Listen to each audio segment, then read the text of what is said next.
welcome back to my channel. It's me, 𝐎𝐓𝐇𝐄𝐑. I am a Cameroonian content creator and YouTuber based in Douala, Cameroon. On this channel, I create content around beauty, fashion, and lifestyle, and also sit down videos like this. So in today's video, we're going to be talking about the toxicity of African households and the African community in general. If we're being honest, there are so many toxic things about our households and the African community in general, whether we choose to accept it or not. But before we dive deep into this video, guys, let me just try to explain to you why I'm coming on here barefaced. So my life is literally in a chaos. I'm moving out in a few hours. Yes, I know. I literally have only 30 minutes to film this video, because if I don't film it now, my life is going to be crazy for the next few days. So if I don't film it now, I'm not filming this video again. So guys, bear with me. I know I look crazy, but just bear with me. You see this video, it has been on my mind for a very long time, and we must talk about it today. So today, actually, there are a lot of things I can talk about. There are so many facets to it, but today I'm going to be talking about some things which are taboos, or some things which are considered taboos in our African community, and in most African households. Number one, sex. I'm not sure if I should be saying this on here. I'm not sure what the guidelines are here on YouTube. I'm going to say it. Sex in most African households is a taboo. First, we're not giving any formal sex education in our schools. I don't know about you, but me and all the other hundreds of girls going to school together with me, we had no formal sex education. We're not taught it in school. At home, it's a taboo to even mention it. But funny enough, we are expected to know all the intricate details of it when it comes time to perform. I don't get it. It gets even worse. Like, guys, it gets so bad to the point where even in our little friend groups, we can't even talk about things like this freely. So we are left at the mercy of hearsay. We're left at the mercy of things our friends tell us. We're left at the mercy of things we watch in movies, which honestly could be very misleading information, if we're being very honest. We don't talk about it in our homes. Nobody sits us down to tell us, oh, you do like this, it's to be done like this. Nothing. They don't see it anywhere. For women, it's even worse. It's so much worse for women.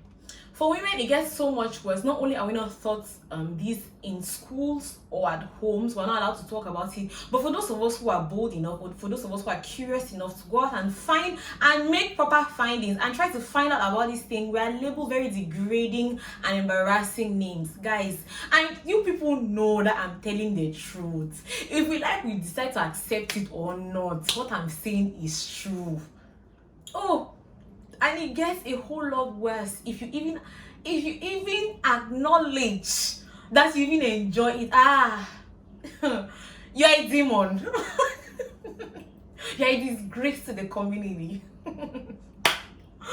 Jokes aside, I'm very serious. These are serious things. I'm not coming on here to say these things to bash anybody. I'm just saying this so that we new generation parents, or the parents that are coming up, or if you're still to have children, or parents now can even learn from this and do better at parenting. To be honest, it's really toxic.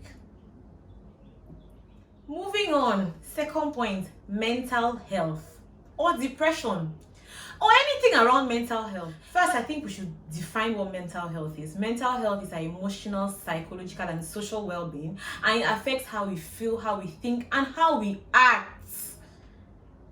But you see, in the African community or in African households, don't you even dare to mention that you are depressed.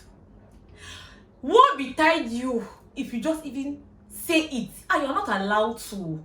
You're not allowed to mention that you're going through anything mentally. No. It's a taboo to mention that you are depressed. In those households, if you're lucky enough to come from a household where they even care to give you a listening ear, they even care to give you an audience, you will be dragged to a church for prayers. Because why? You are demon possessed. No, as an African, you cannot be depressed. As an African, you can't be depressed. No, it's not possible. No matter how traumatic an experience may be, no matter what you're going through in life, you can't mention that you're depressed. How? You are just supposed to brave it up and swallow the feelings. You are supposed to suppress that feeling of loneliness and sadness deep down inside, how can we as a community continue like this? It's not normal. In the African community, it's not normal to seek help for any mental problem, for any mental disorder. No. It's a taboo to even mention. I literally said, like, in some households it's still a taboo to mention that you're going for counseling. We don't even know the culture of counseling here in the African community. Is that bad? If anything is stressing you, or go and see your pastor. Take it to God in prayers. And don't get me wrong, I am a Christian, and I know my Bible says there's nothing God cannot do. But the same God that gave doctors that knowledge to treat illness is the same God that gave those professionals to help you with your mental disorder. How you think God put those people on this earth because he's stupid? We need to do better, to be honest. We need to do better. Well, you hear people saying things like, you wish for which age she doesn't even depressed? For which age? I don't understand. It be like depression you have to be an old man or be an old woman to be. Like, I'm just using depression because that's what comes to my mind now. But there's so many other mental disorders. We really need to do better.